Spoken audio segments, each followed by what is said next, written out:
For most of the 20th century, military strength was measured in tanks, bombers, and aircraft carriers. Those were countable machines, optimized for firepower and armor.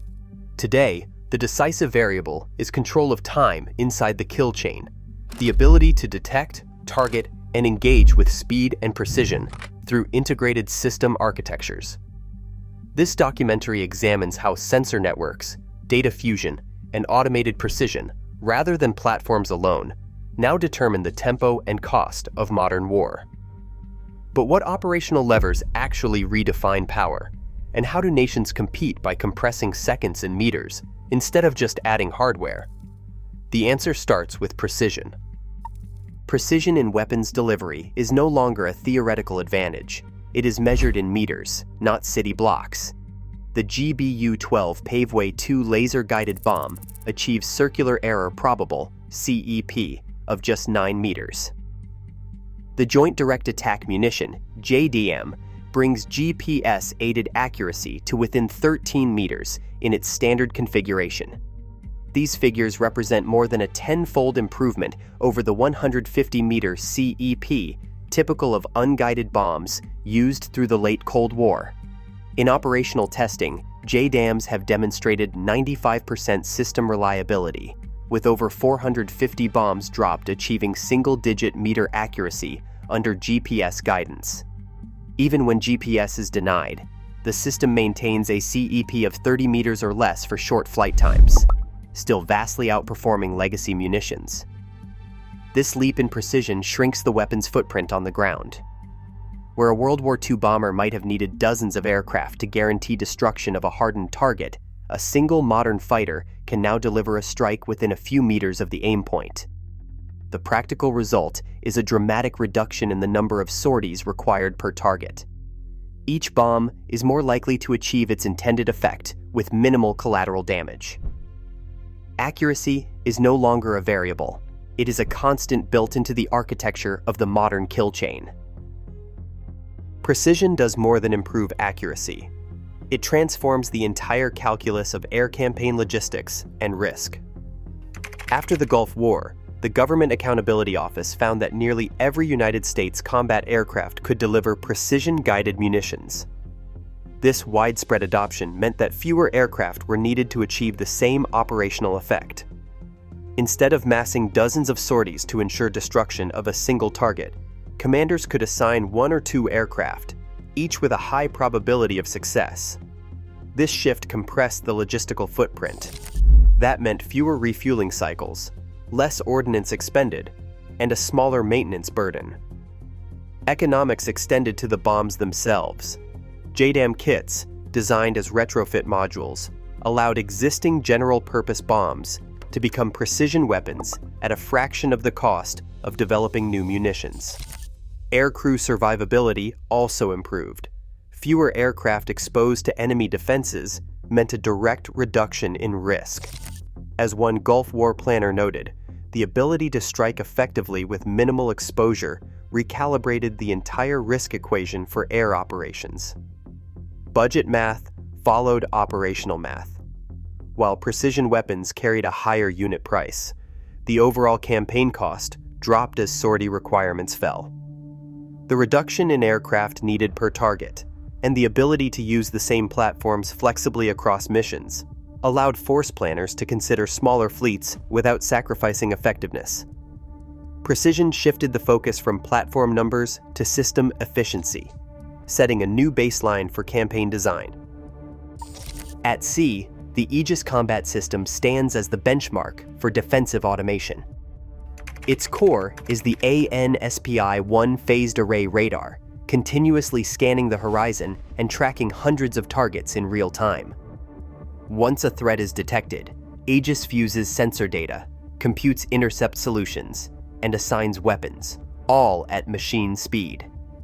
The system's architecture routes information directly from radar to fire control, bypassing the traditional delays of human-driven command chains. Onboard algorithms calculate trajectory, select the appropriate standard missile from the vertical launch system, and prepare for launch, often in less than 10 seconds from initial detection.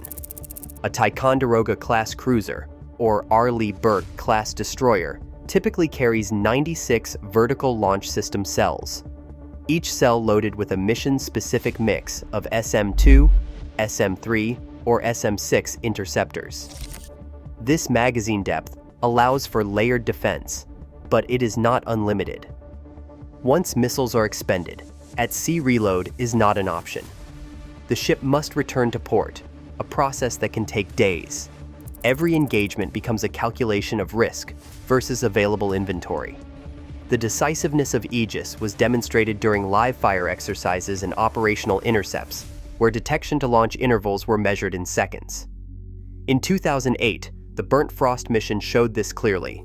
The system tracked a failing satellite, generated a firing solution, and launched an SM-3 interceptor within a tightly constrained window, illustrating the system's ability to compress reaction time far beyond human limits.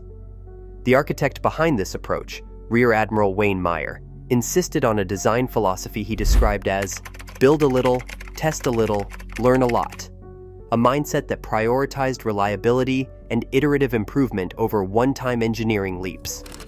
The result is a defensive network where automation, not platform size, defines survivability and engagement speed. This architecture sets a hard ceiling on how fast a defender can react, measured in seconds rather than minutes, and places a premium on magazine management and integrated sensor shooter loops. Link 16 has redefined the tempo of modern warfare, connecting aircraft, ships, and ground units into a single, responsive network. Instead of relying on voice relays or manual plotting, commanders and pilots now see a constantly refreshed digital map with threats and targets marked in real time. Radar tracks from AWACS, moving target indicators from JSTARS, and satellite feeds all converge, creating a common operational picture that is shared instantly across the force. The difference is measured in seconds.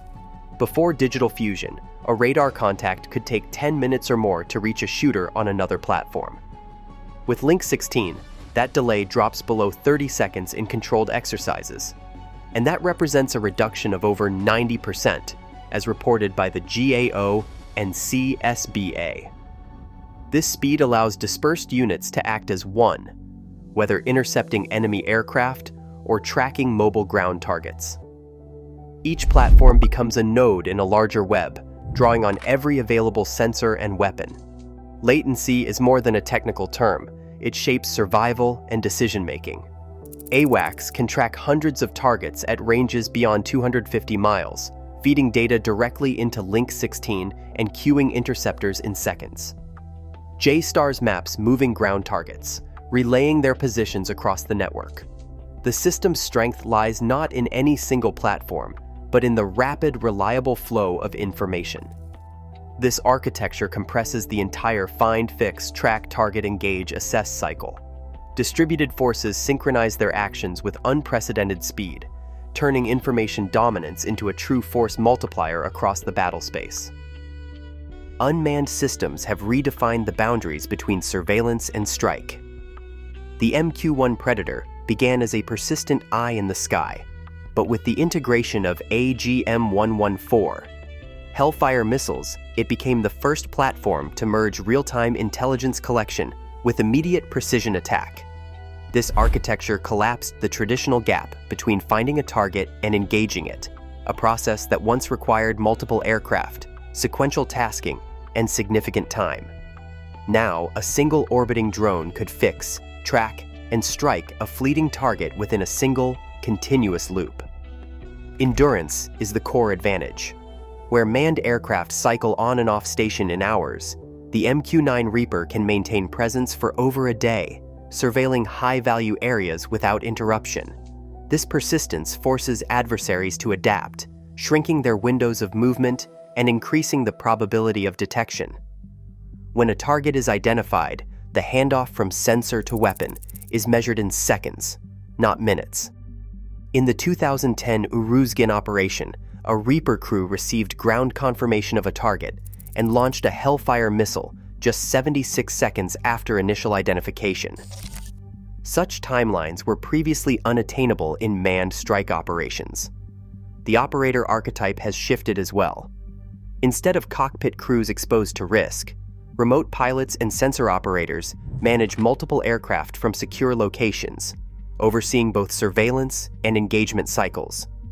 This model increases survivability, reduces fatigue, and enables rapid retasking as battlefield conditions evolve. The result is a persistent ISR-strike loop, one that compresses the kill chain, erases traditional phase breaks, and reorients the logic of air power from sortie-based to system-based effects. Hypersonic and advanced ballistic missiles have redefined the tempo of conflict. The Chinese DF-21D anti-ship ballistic missile and DF-17 hypersonic glide vehicle are built to strike moving naval targets over 1,500 kilometers away. At these ranges, flight times shrink to 6 to 8 minutes. The critical moment arrives in the final seconds. The DF-21D's re-entry vehicle emerges over the horizon, leaving less than 30 seconds before impact. The DF-17, maneuvering at speeds above Mach 5, offers defenders a similar, unforgiving margin. This compressed reaction window shapes every aspect of defense. Ships equipped with Aegis systems and vertical launch cells must detect, track, and fire in seconds. Automation often outpaces human response, but magazine depth, typically 96 cells per destroyer, limits how many intercepts are possible. A coordinated salvo of hypersonic threats can saturate defenses before a second engagement is possible. With so little time, the entire kill chain, from sensors and data links to engagement protocols, must operate at maximum speed. Every second lost to detection or communication is gone forever. The attacker's velocity now dictates the rhythm of survival. Today, system integration, not platform count, defines advantage. As Link 16, Aegis, and precision-guided munitions compress decision cycles to seconds, operational tempo becomes the decisive metric. In modern conflict, the architecture that accelerates the kill chain sets the limits of power. The contest is now measured in milliseconds,